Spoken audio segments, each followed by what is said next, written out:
Viewers and subscribers, please make sure to subscribe to Saga News TV and give a like and share, because if you don't, you will miss out a lot of news.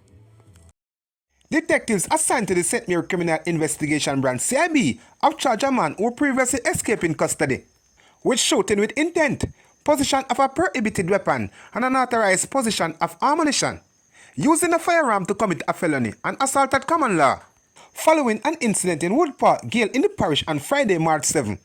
Charge is 22 years old, Nolanda Atkinson, of Bascobel Heights, St. Mary.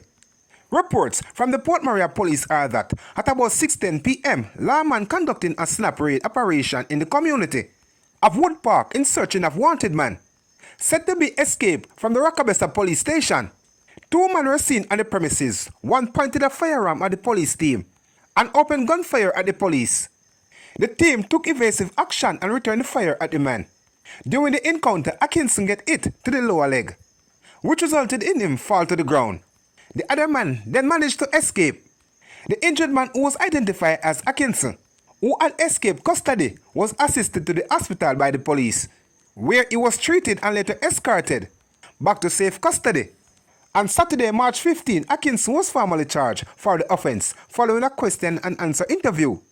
His accomplice is still on the run and has been urged to turn himself in to the police. A court date for Atkinson has been finalized. Residents of Galloway Road, Kingston 13 have charged that there is no truth to police report of a shootout that left a 33-year-old man dead in their community on Friday night, instead describing his killing as a murder. Residents identified the deceased as Joel McFarlane, also called Speedometer.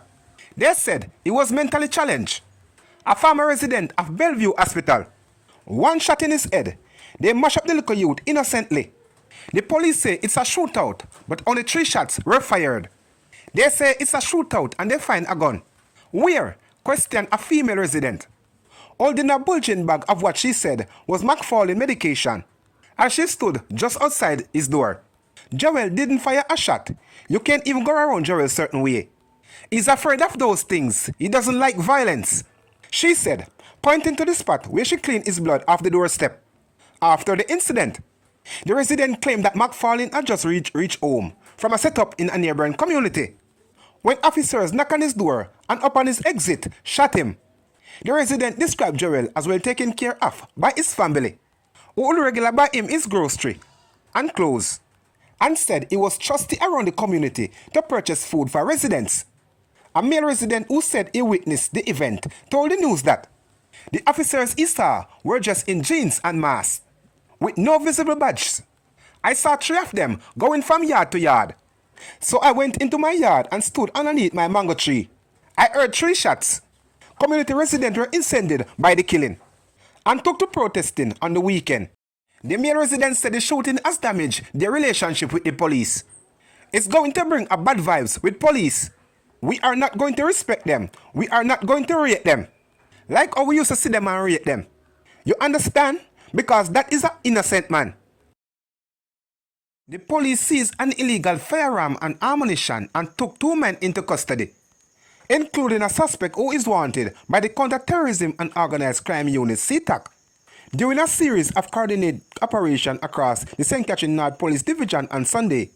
Superintendent Upton Nicholson, head of the police division, said the operations were part of ongoing efforts to apprehend the wanted man, disrupt criminal efforts, and uphold law and order in the division. The police, supported by military personnel, launched multiple raids in and around Spanish Town shortly after 8:30 a.m. In St. John's Heights, police recovered an illegal firearm loaded with 12 rounds of ammunition. A man, a resident of Clarendon, was arrested in connection with the seizure. Meanwhile, in McVickers Lane off Old Harbour Road, officers found 5 38 cartridges and 5 12-gauge cartridges hiding inside a chicken coop. No arrest was made in relation to that find. A significant breakthrough came in the Lime Tree community, where a man who is wanted for alleged involvement in crimes and criminal organization was apprehended. The suspect had been sought by CTAC. Nicholson said the St. Catherine North Police will persist with the operation aiming to preventing crimes and ensure the safety of residents. 45 years old Christopher Williams, a musician of Meadows Drive, Portmore, St. Catherine, has been charged with housebreaking and larceny following an incident in Cooper's Hill, Red Hills, St. Andrew on Friday, March 7. Reports from the Constant Spring police are that at about 3:11 p.m., a woman securely locked her house and left. On her return, she discovered that the house had been broken into and ransacked, and several items including a gas and electrical stove and 2 packs of condoms were missing. A report was made to the police and review of CCTV footage reportedly revealed that a motor vehicle belonging to Williams was used in the commission of the act. He was arrested and charged following a question and answer session with investigators in the presence of his attorney. His court date has been finalized. The Kingston Western Police seized another illegal firearm as they continue to intensify their focus on gang. The latest seizure is an AK-47 rifle during a target raid at a premises along Bedford Street, Admiral Town, Kingston on Saturday, March 15, about 10 a.m. No arrest was made in connection with the seizure. Investigation is ongoing. A taxi driver has been charged in connection with a hit and run that claimed the life of a landscaper from Black Queen D-side in Trelawney. The incident occurred on March 15, 2025. The victim is 61 years old, Belford Green, also called Louis. The accused, 49 years old, Ken Williams of Bounty Hall in the parish, was charged with causing death by dangerous driving after surrendering to the Trelawney police in the presence of his attorney on Monday. According to police reports, about 7 p.m. on Saturday, Green was walking on the left side of a section of the Hammersmith roadway when he was struck by a vehicle. He sustained multiple injuries and was rushed to the Falmouth Public General Hospital, where he was pronounced dead. 2 motorists died from injuries they sustained in a collision on the Sheffield Main Road in Westmoreland on Saturday night.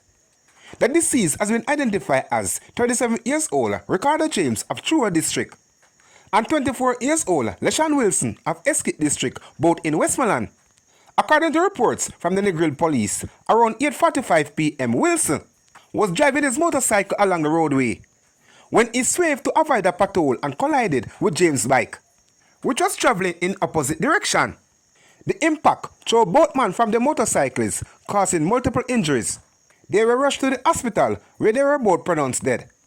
The Negril Traffic Department is investigating the incident. An elderly Canadian woman died from injuries he sustained in a car crash involving a motorcycle and a motorcar on the Sandybank Main Road in St. Elizabeth on Saturday afternoon.